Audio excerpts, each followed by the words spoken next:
अस्सलाम वालेकुम दोस्तों, एक तवील लंबे सफ़र, थका देने वाले सफ़र के बाद इस वक्त हम शुगरा में पहुँचे हैं। सरसब्ज पहाड़ हैं, खूबसूरत मौसम है, हल्की हल्की बारिश अभी इस वक्त हुई है और ठंडी हवाएं चल रही हैं।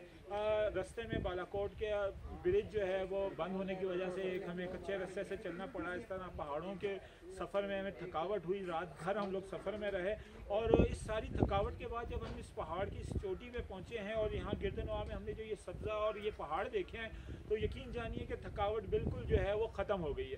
अच्छा, मैं ये सोच रहा था कि ये मनाजिर हम अपने घरों में और शहरों में बैठ के नहीं देख सकते थे। इनके लिए हमें कोशिश करनी पड़ी, अपने आप को जो है निकलना पड़ा, थकाना पड़ा, सफ़र करना पड़ा और फिर उसके बाद जाके ये दिलफरेब खूबसूरत सहरंगेज़ मनाजिर जो है वो हमने ये देखे हैं।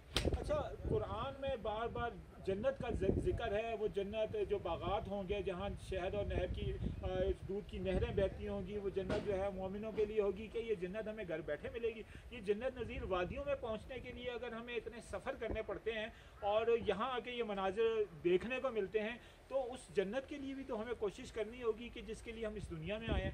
हमें पहाड़ों पे चढ़ते वक्त अपना पसीना बहाना पड़ता है, हमें अपना आराम कुर्बान करना पड़ता है, हमें लंबे सफ़र करने पड़ते हैं, थका देने वाले सफ़र।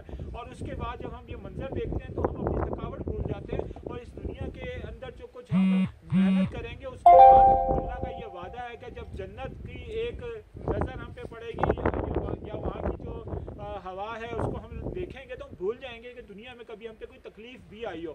मगर उसके लिए पहले तकलीफ़ें उठानी पड़ेंगी, कोशिशें करनी पड़ेंगी, जस्तजू करनी पड़ेगी, अपनी मैं मारनी पड़ेगी, अपने नफ्स से लड़ना पड़ेगा, अल्लाह के सामने हमें सजदा रेज़ होना पड़ेगा, अल्लाह उसके अहकामात पे अमल करना पड़ेगा।